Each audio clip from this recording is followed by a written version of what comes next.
to send them in the chat, and I will address them either as they come up or we'll save some time at the end for questions. So with that, I'm going to share my screen and kick off today's presentation.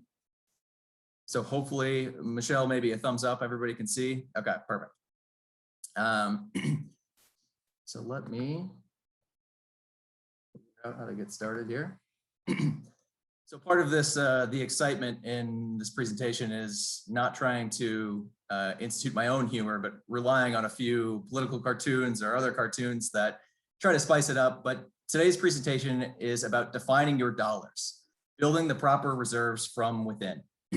So obviously everyone in this call has heard too much about the pandemic over the last 12 months, but clearly financial reserves have always been important and have never been more important than, having lived through the pandemic and the crisis. And as we think about what's the next challenge down the road.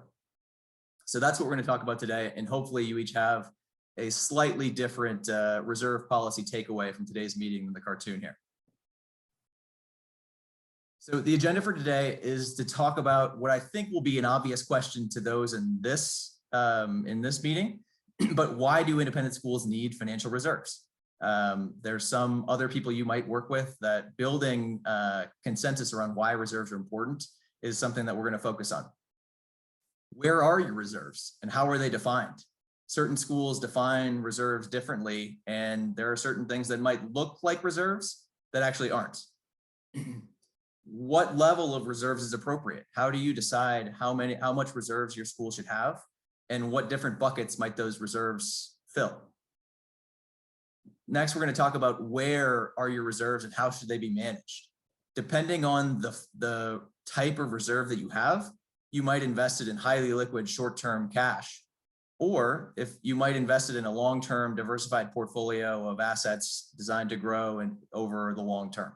So we'll talk about how different reserve funds get managed.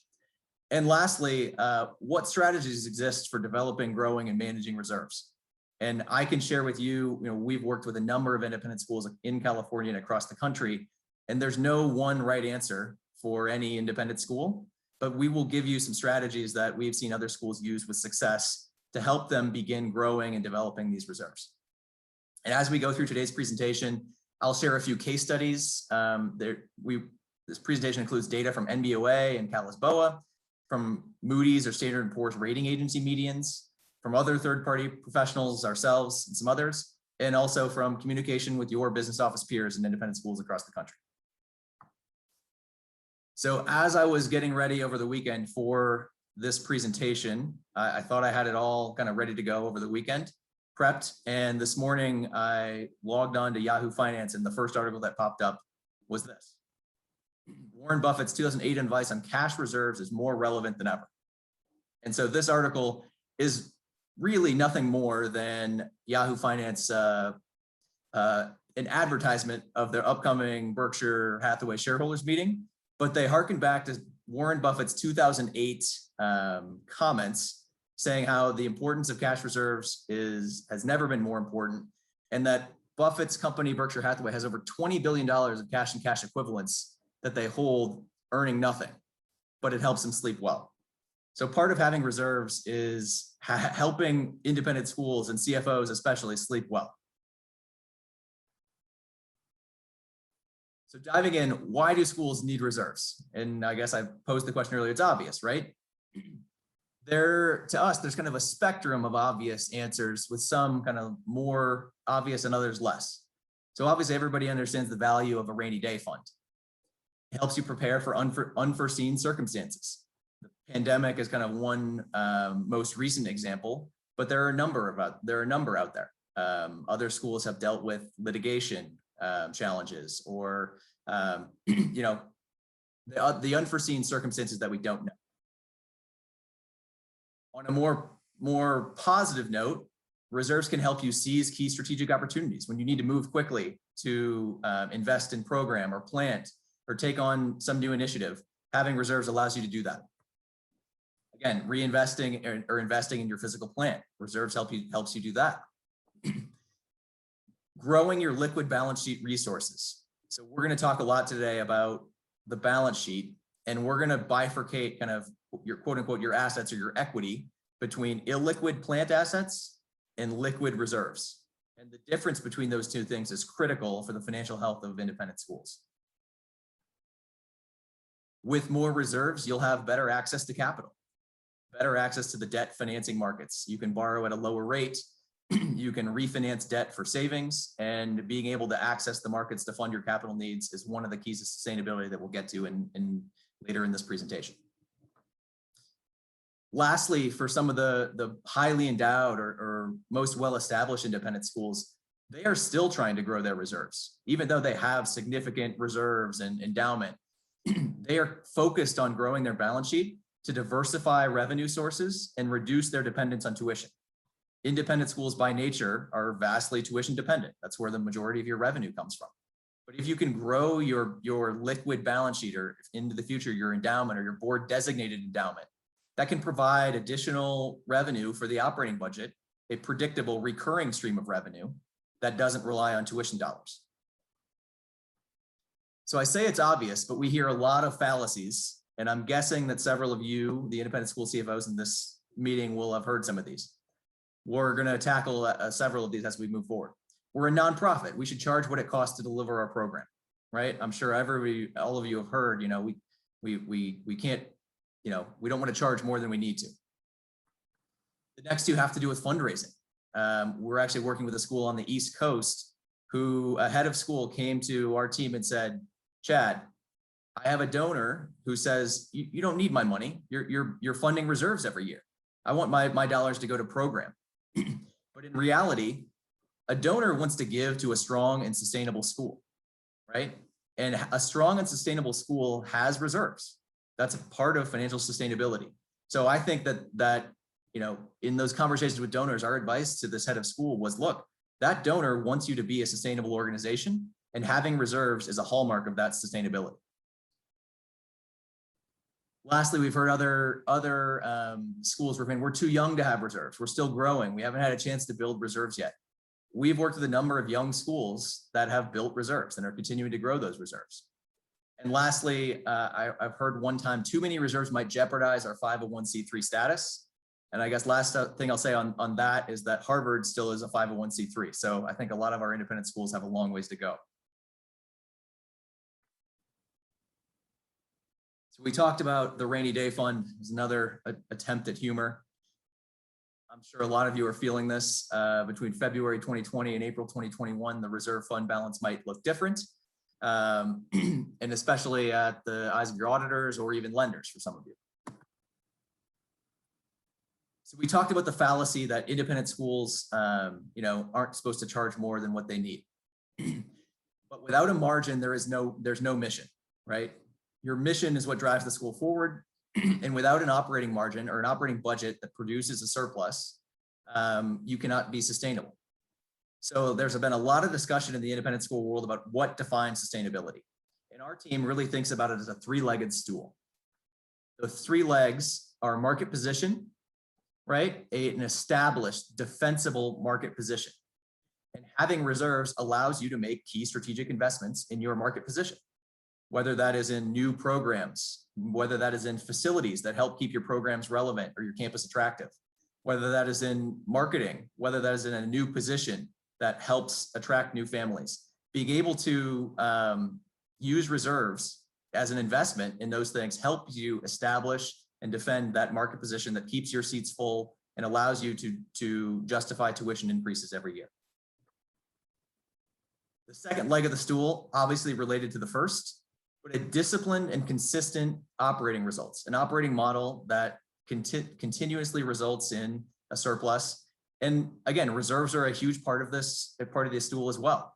Reserves help support regular, and I put it regular in quotes because I don't know exactly what that means today, in highly irregular times.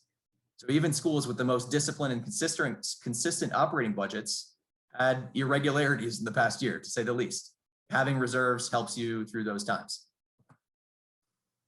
The third key of sustainability in our minds is ongoing and consistent access to affordable capital, right? And we're going to talk more about where do independent schools generate capital. But for a lot of schools, it is from fundraising and it is from debt financing.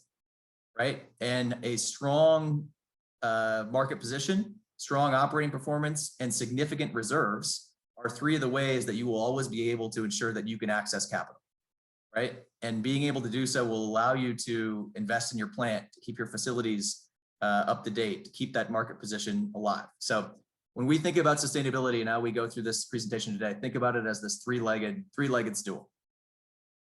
And obviously that reserves are a big part of all three of these three legs. So we talked a little bit about capital and the financial profile of independent schools. When we're thinking about capital, I tried to break it down pretty simply into what are our sources of capital, right? It might be an operating surplus. At the end of the year, you have some cash surplus and choose to invest that into your plant or some program. Fundraising is obviously a big part of the capital sources for independent schools. And for those of you that do have endowments or investment portfolios, your capital can be derived from investment gains and returns or income.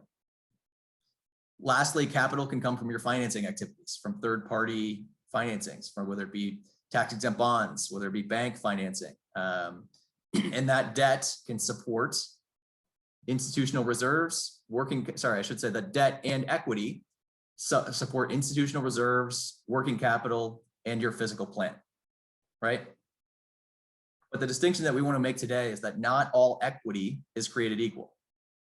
When you're talking about equity, and if you took all of your fundraising dollars, your unrestricted investments, and your operating surplus, you invested your equity exclusively into physical plant, then you potentially have underfunded your reserves and your working capital. So we want to make sure that there's an important balance here between investment in illiquid assets, physical plant, and liquid assets, which are your reserves.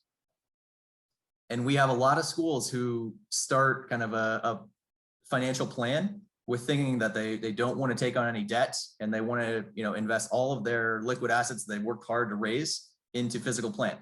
And for some schools, that strategy might be correct. That might be the right strategy.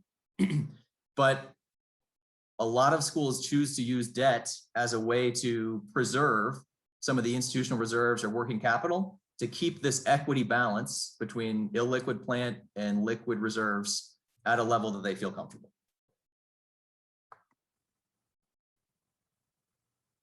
So we talked a little bit about why independent schools need reserves and the balance between this equity and liquidity versus illiquid funds, and how can reserves really bolster the liquid component. But now, how do we define reserves, right? Independent schools have a working capital balance that fluctuates throughout the year. But I guess I'm going to ask you to think about some questions at your own school. Do you have an operating reserve fund that's in a separate account from your operating cash or your working capital? And if not, what defines or separates the two? What is your minimum cash balance throughout the year? And do you think of your minimum cash balance as your reserve fund balance? Because I want to challenge that and say that they might not be the same thing. Does your school rely on a working capital line of credit? Some schools have emergency lines of credit in place. Some schools actually borrow on those to fund working capital needs.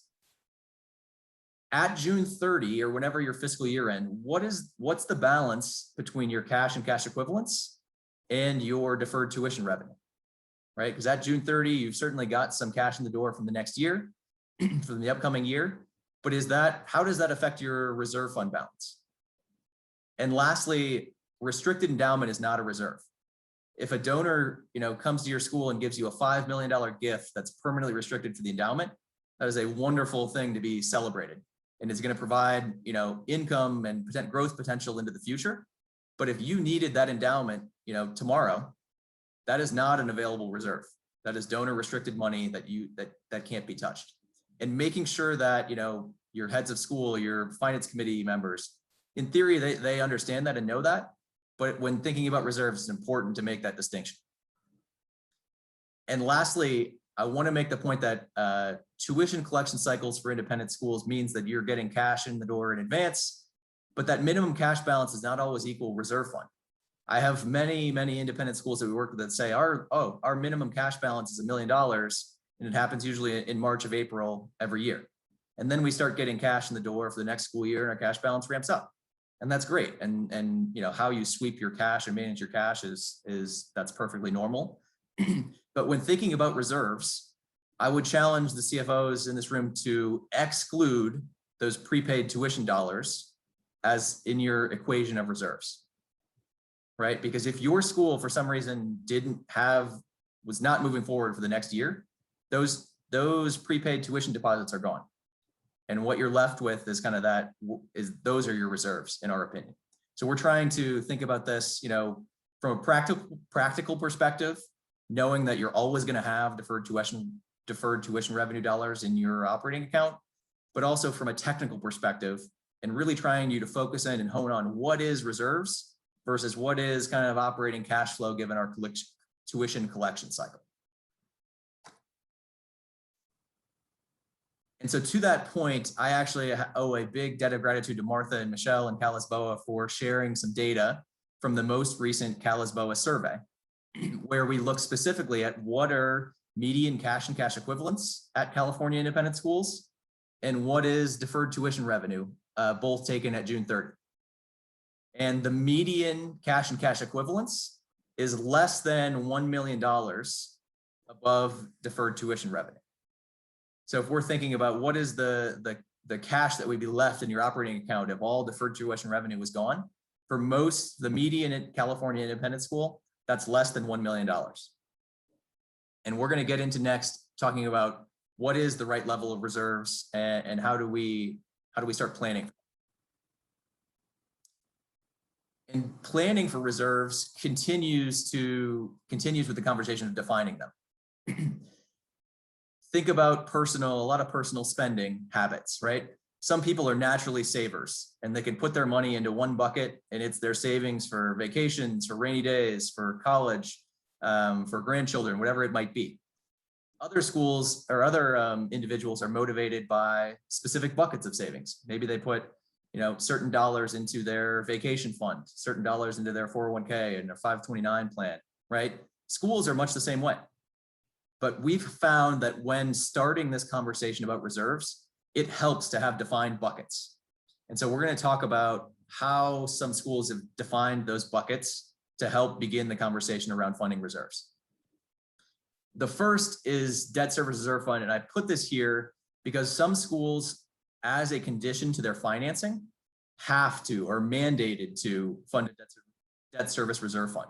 And maybe this is held with a third-party trustee or a lender, right? But this isn't your choice. This is in order to access capital, because maybe you don't have those reserves. Your lender is making you hold liquid funds in a debt service reserve fund. So this one isn't necessarily a choice. And if you have your own reserves, you might not be mandated to do it, but I wanted to put it on here because it's something that a lot of schools have to do. The second kind of most common bucket of this waterfall is your operating reserve fund. And you're going to see a few different numbers quoted here for what that operating reserve fund kind of might be. But the vast majority of schools that we've worked with look at it as kind of a day's cash on hand or percentage of your operating budget, right? So the metric here is 70 to 120 days of operating expenditures. And you're going to hear a few different numbers, and it's strategic, but 70 to 120 days of operating reserves kind of gives you that cash to, you know, get through short-term challenges and provides most schools some comfort. And this is where most schools start. Next, that bucket that a lot of schools fund is a PRISM reserve, or, you know, physical plant replacement reserve. They have a number of different names, but this is essentially designed to prevent deferred maintenance, to allow you to invest in plant, and to provide you with that capital to continue to provide programmatically relevant modern facilities.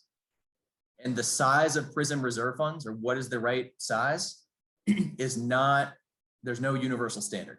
It has to do with the size of your enrollment, the size of your campus, the age of your campus, the amount of deferred maintenance on your campus, right? All of those are factors in what might be the right PRISM reserve. The next thing we've seen schools start to fund is an opportunity reserve. And some schools say, oh, look, we don't need an opportunity reserve, and they skip this bucket and go right to the next. But this opportunity reserve is kind of those funds that are there when a key opportunity presents itself.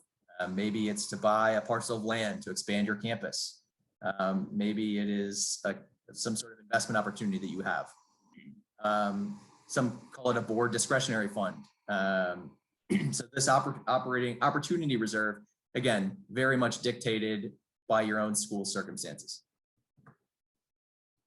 And lastly is a board designated endowment, right? After schools feel like they have kind of the liquid reserves that they need, they start investing in a long-term portfolio of diversified assets that are invested for the long term to provide kind of that true wealth accumulation to grow over the long term.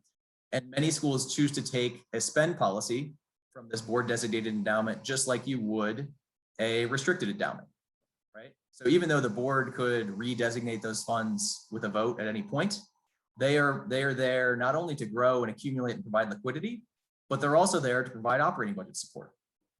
Taking a spend rate off of these board designated funds is something that a lot of schools do, you know, to support the operating budget from their liquidity. And it's also part of that donor conversation. When donors are saying, oh, look, we have this huge board designated endowment, we have plenty of liquidity.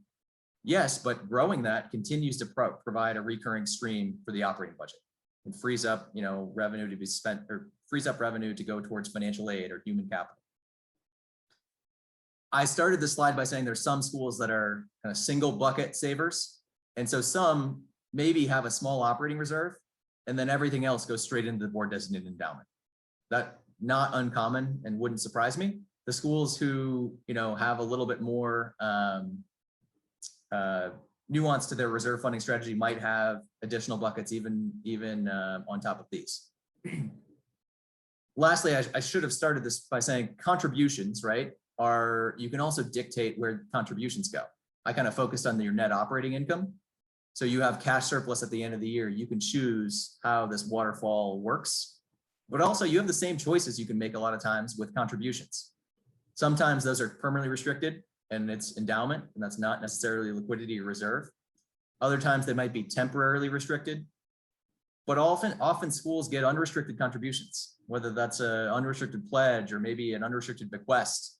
And it's at that point where your school and your board has the ability to dictate how best to utilize those contributions. So we're talking about equity again. It's not just net operating income, it's also the contribution side.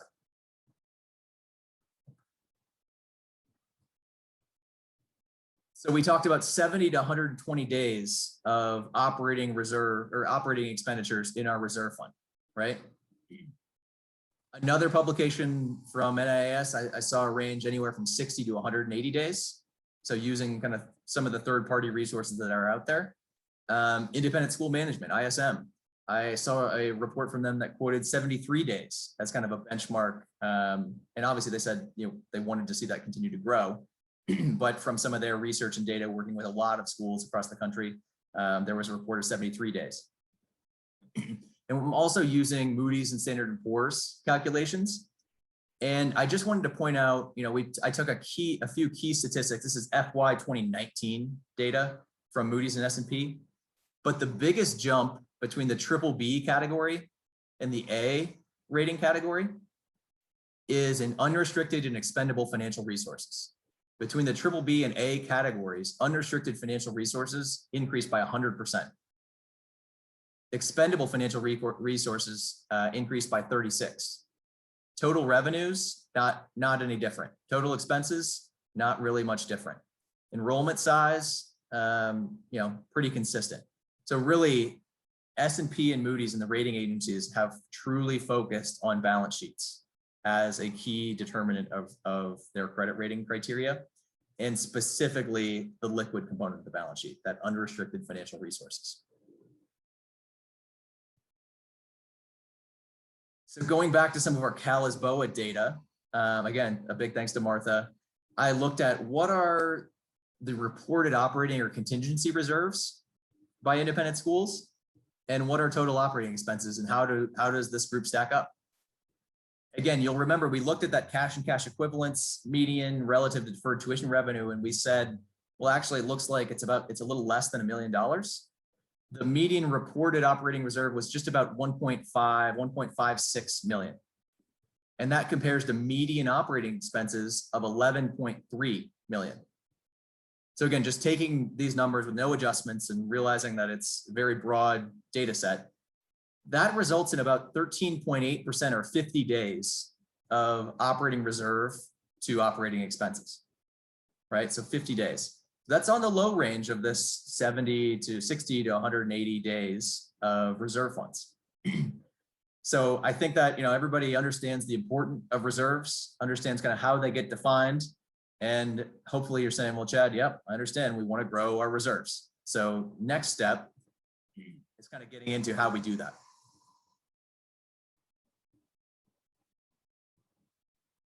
Again, another cartoon. I'm not sure if it's funny or not, but hopefully there's a chuckle or two out there.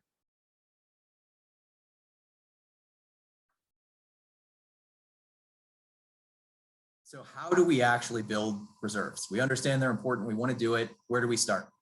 Right? It might be as simple as starting a conversation.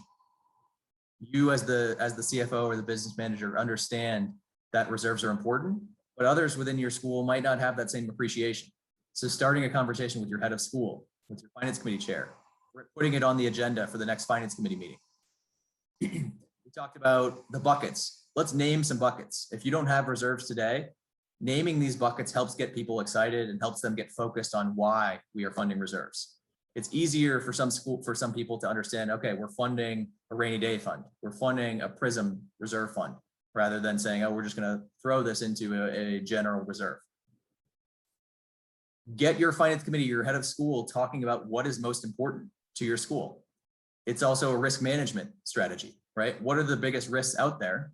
Well, let's define and fund reserves that are prepared to tackle those biggest risks. Once you've had those conversations, we've seen a lot of schools establish reserve funding policies, and we've also seen schools establish operating surplus policy, right? So a policy that governs how the school is going to think about the cash that they end the year with. When the fiscal year ends and there's cash in the door, there's often a lot of times, I'm sure you've been a part of discussion. Okay, great. How do we spend this cash? We might invest it in capital. We might, save it for next year's budget. There's strategic policies that are in place that can ensure that reserve funding is a part of that discussion. And lastly, you can start to budget for reserves, right? Having the conversations, encouraging the board to fund them, telling the board of their importance, starts to generate buy-in for including reserve funding in the budget. Now, there's a lot of ways that we can do that. You might say, Chad, great, we'd love to budget for reserves, but the budget is already tight as it is. There's a never-ending, there's never-ending budgetary demands. So how do we start to think about this? There's a few general strategies, and then a couple that I'll get into later in this page, some more kind of tangible strategies. Retaining cash-based operating surpluses. So I just said the operating reserve or the year-end surplus policy. Maybe there's a portion of that says we have to fund reserves until they get to a certain balance, right? Retaining those cash-based surpluses.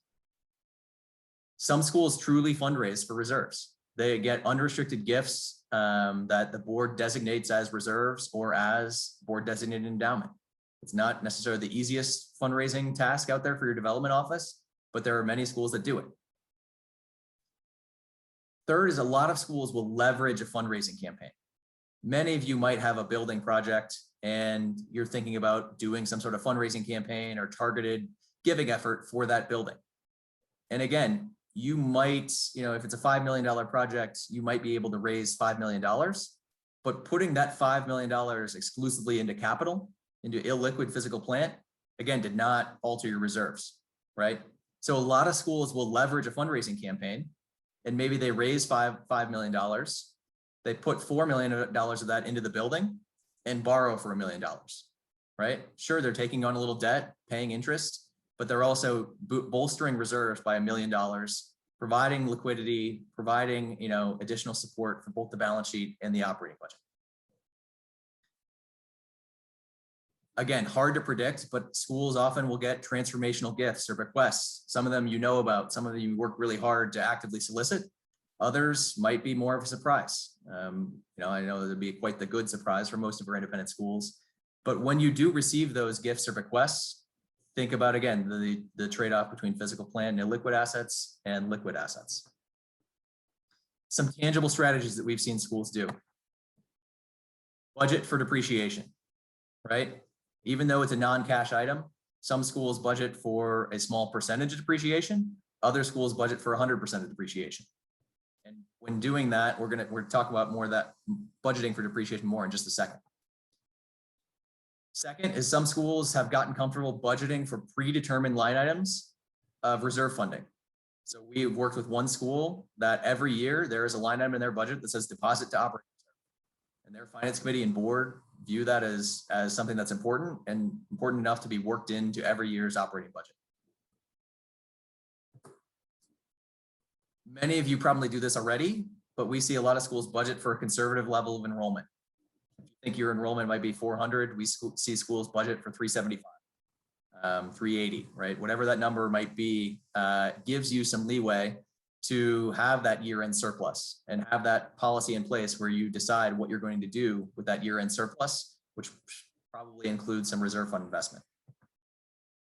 Similarly, we've worked with CFOs who will over budget for controllable expense categories or expense categories that they are very confident that they have kind of tight discipline over, so as to realize some savings throughout the year. Making endowment a portion of every future capital campaign. Some of the highly endowed schools that we work with who are still raising money for building projects are now, if it's a $5 million building project, they are raising $6.5 or $7 million, with $2 million of that at least going to the endowment to essentially endow the upkeep and maintenance of that building to prevent against deferred maintenance. Provide a stream of revenue, a $2 million endowment that is going to take care of the additional maintenance costs, custodial costs, electricity costs, utility costs of having additional space on your campus.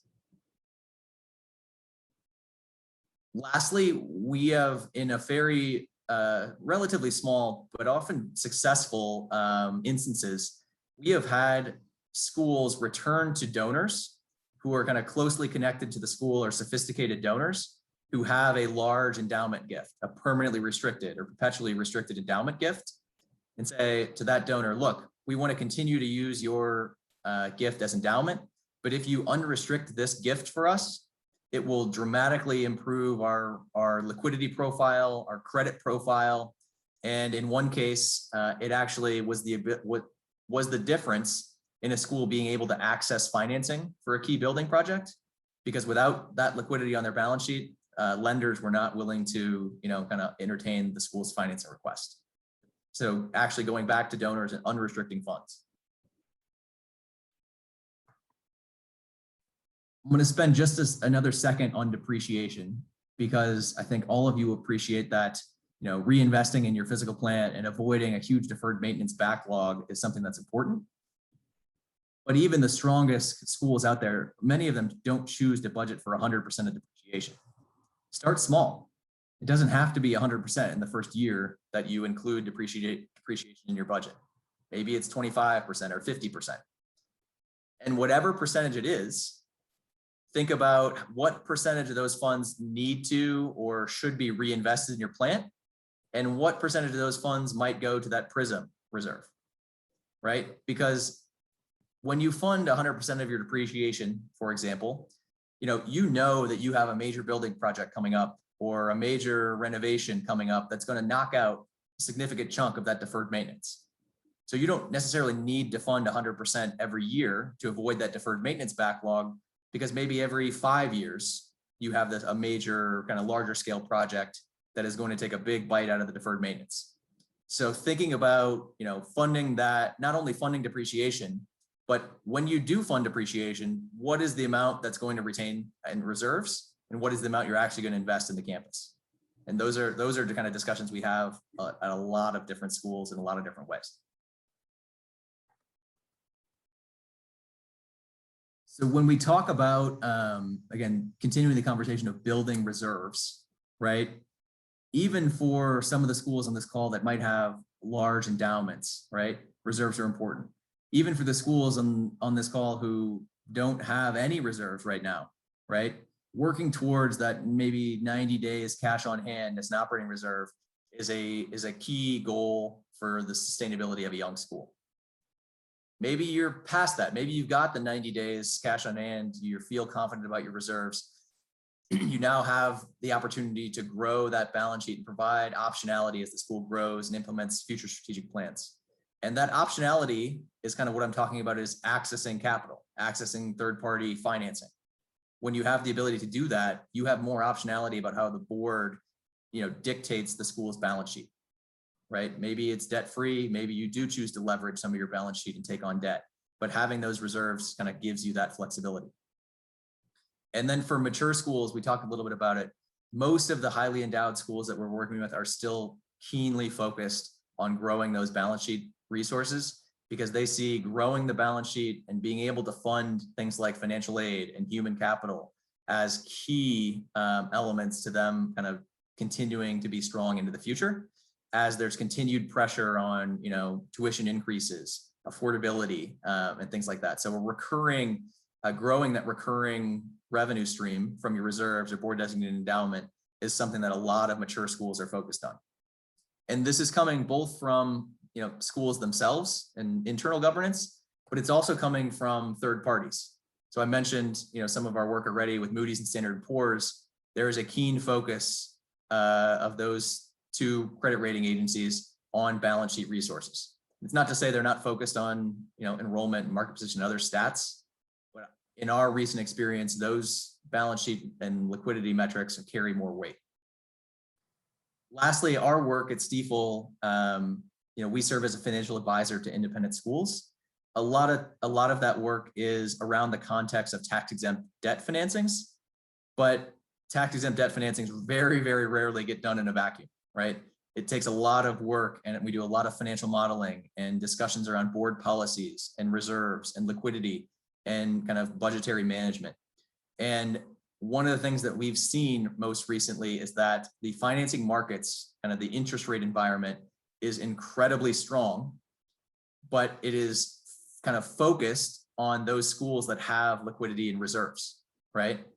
A year through the pandemic, kind of banks and lenders really, really value schools that have liquidity and have that kind of backstop, before they kind of get in trouble in terms of meeting debt service requirements. So for recent RFPs and debt financing processes, we have had a number of schools be able to refinance and take advantage of lower interest rates. And part of that refinancing savings is they are going to continue to budget at their original level of debt service, right? Their original level of interest expense. And then those savings that they generate are going to go towards reserves.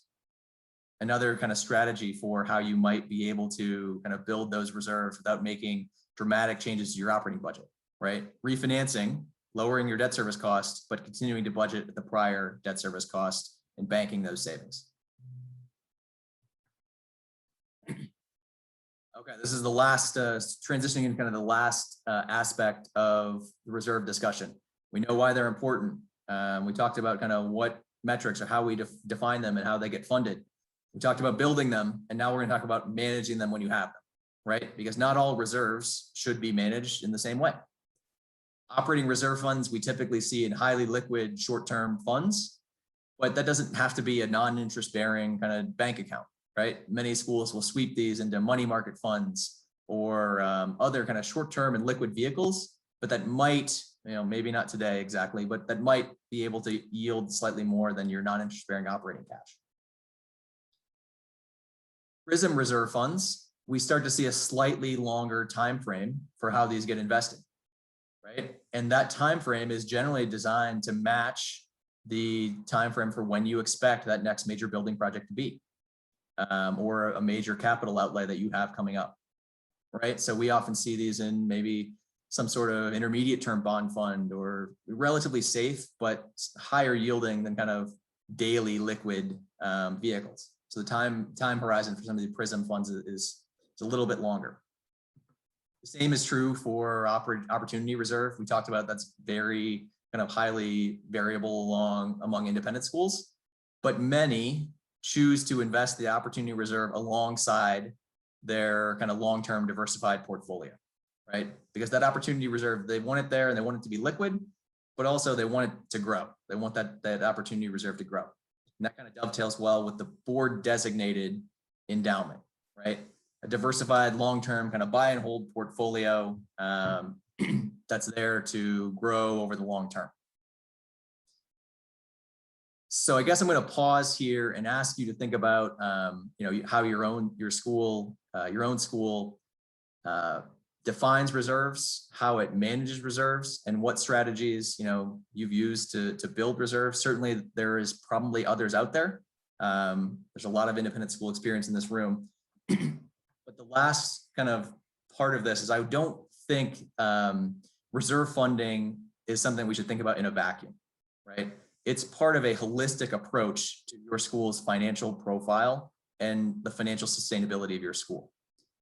And part of, I mentioned that we are financial advisors to independent schools, but why we can talk about reserves and why we can talk about that is because we think that financial modeling and having a very detailed quantitative plan is something that, one, is important for, communicating internally what the strengths of the school are, what the weaknesses are, and how you manage toward those weaknesses. Two, generating consensus among your finance committee and your board, right? A lot of maybe finance committee members or board members might have strong opinions, but putting it in a quantitative model takes a lot of the emotion out of that discussion, right? A quantitative backing that can kind of help generate consensus. Third, this is something that's easily communicated with third parties. That third party might be a donor. You might have a sophisticated donor where you can use a financial model, say, look, your gift allows us to build reserves, which unlocks the ability to finance this project at a very low cost of capital. And that, helps us meet our goals, helps us grow our market position, and helps us, continue to move forward as a school. That the third party might also be a lender, right? We use this model when we communicate to potential lenders to show them where the school's been, what are the key variables in the school's operating budget, capital budget, and where it's headed in the future, and kind of why these projections are saleable based on historic performance. And when we do this modeling process, we kind of try to bifurcate or break out your assumptions and the variables between your capital budget. So it's impossible to see on your screen, I'm sure, but all of these items for the sample that I used here were, what are the kind of sources of capital that we're thinking about? Right? For this school, it was refinancing existing debt, and it was doing a multi-phase student center approach, student center project. For others, it might be land acquisition of a new campus or building of something else. The second aspect is fundraising and other funding sources. And we focus a lot on fundraising in this model because there are various buckets of fundraising that might alter the financing plan the plan of finance very dramatically. So if you get gifts that are unrestricted, right, as part of this campaign, that unlocks some options that are different than if you get gifts that are specifically designated to a brick and mortar project. Those unrestricted gifts can kind of go towards reserves, can go towards leveraging a financing. A brick and mortar gift is still great, but if you do, finance that building, that brick and mortar pledge has to go towards paying down that financing. You don't have the same opportunity to leverage those gifts and build those reserves. Obviously, there's also endowment fundraising that is permanently restricted. We probably spend the most time on our operating budget assumptions and enrollment, and thinking about from a year-to-year basis, what are our key operating budget assumptions? Everything from tuition and fees increases. What is the level of enrollment? What is our faculty salary increases? How are our benefits going to increase? In recent conversations, we have heard a lot of schools facing steep insurance increases. And so what is insurance has become a key line item in this model. And figuring out what are the key budget assumptions. Tuition discount, right? What is that going to be going forward? What are the key operating budget assumptions? And how do we kind of balance and sustain our operating budget? If we have debt outstanding, can we meet our financial covenants? Right? Do we have additional debt capacity? So those conversations are kind of key parts of this modeling process. And the last part of it, and I shouldn't say last because it's equally important, is the reserves and endowment. How are we choosing to fund those reserve buckets? what does our waterfall look like, right? What sort of rate of return are we expecting on those various buckets? If it's truly an operating reserve, we might not expect almost any rate of return. If it's a long-term diversified portfolio, your investment manager might say 5, 6, 7% over the long term. So going through this modeling process and looking holistically at all aspects of your financial profile is kind of something that we do, and something that I can't really stress enough the value of. And the other kind of aspect of this, just to show you what you're looking at on the page, is this is something that can be presented in a very summary fashion, and you can switch between scenarios. This is kind of on A, but if we built out a different scenario, so maybe you said, look, we want to isolate tuition and fees increase. What if, we're projecting 4% in this expected case? What if in case B, we want to change it to 3% and see what that does to our model? We can do that in real time. You can share that with your finance committee, get them to make decisions, and get them to understand the magnitude of those decisions in real time. So with that, I'm going to kind of pause. I think we have about 10 minutes left, if I'm right, Michelle, and I haven't done a good job of paying attention to the chat. I'm sure there are probably some questions there that I should have addressed along the way. I'm going to pause and see where we're at. Yeah, definitely. There's some questions that have been coming through. Hopefully you can see them. I can see them. And if anybody wants to submit a question, please do so on the chat.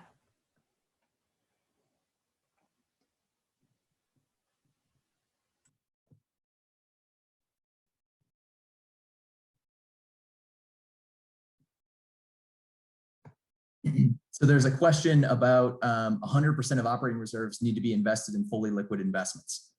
I do not think that that's true. I think in most cases, we do see schools investing, what they call their true operating reserves in liquid investments, but that's definitely not the case in all instances. We have a number of schools that even the operating reserve gets invested alongside the long-term endowment, right? Because they might have highly liquid, portions of that endowment.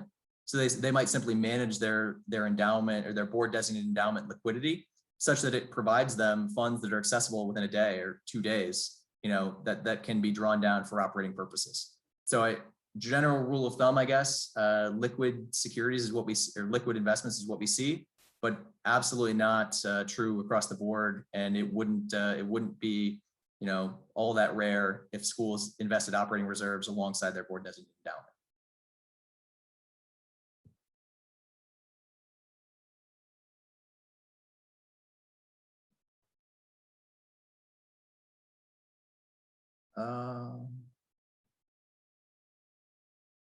Yeah, so there is more comments about that. So I should have said, I think, especially in the current environment, right? A lot of schools are choosing to seek yield on their reserve funds. And so there's very few that are holding 25% or 30% of their operating budget in a money market fund. I understand those comments, and in the current market, definitely seeing more shifts to even things like intermediate or short-term bond funds, if people want to stay short and very liquid. Also, investing alongside the long-term portion of the endowment.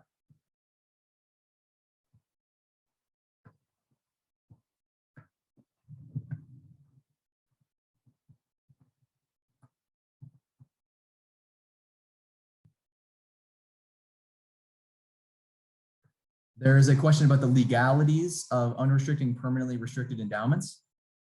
It definitely does involve typically either an attorney or at least your auditor, right? So when we've done it in a couple other cases, we worked with counsel to draft essentially a one-page letter that the donor signed to unrestrict that gift. Before we had the donor, went back to that donor, we ran that letter past our auditor, and the auditor signed off and said, yes, if you get this signed, we would reclassify this perpetually restricted gift as an unrestricted board designated endowment gift. So I don't think it's a large documentation process, but definitely had a pledge form, a revised pledge form, ran past the auditor, and put that in front of the donor.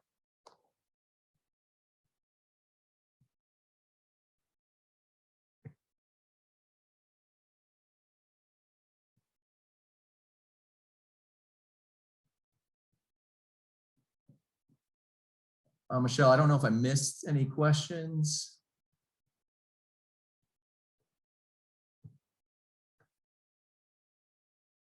But I think that's what I've seen so far. Do we have any more questions for Chad?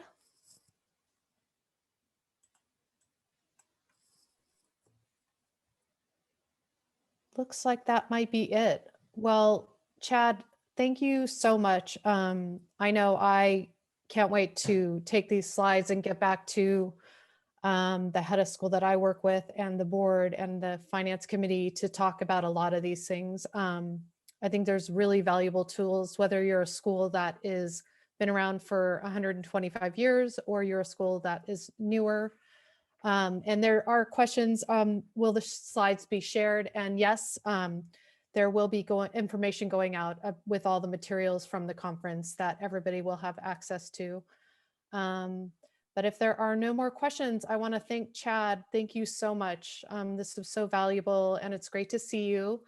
Hopefully next year we'll all be in the same room together and we'll be sharing back with our colleagues in person. So thank you so much, Chad. Appreciate it. Thank you, Michelle, and thank you everyone else. Good luck with the rest of the conference and take care. Hope to see you soon. Thanks. Bye-bye. Thanks, Chad. Bye, guys.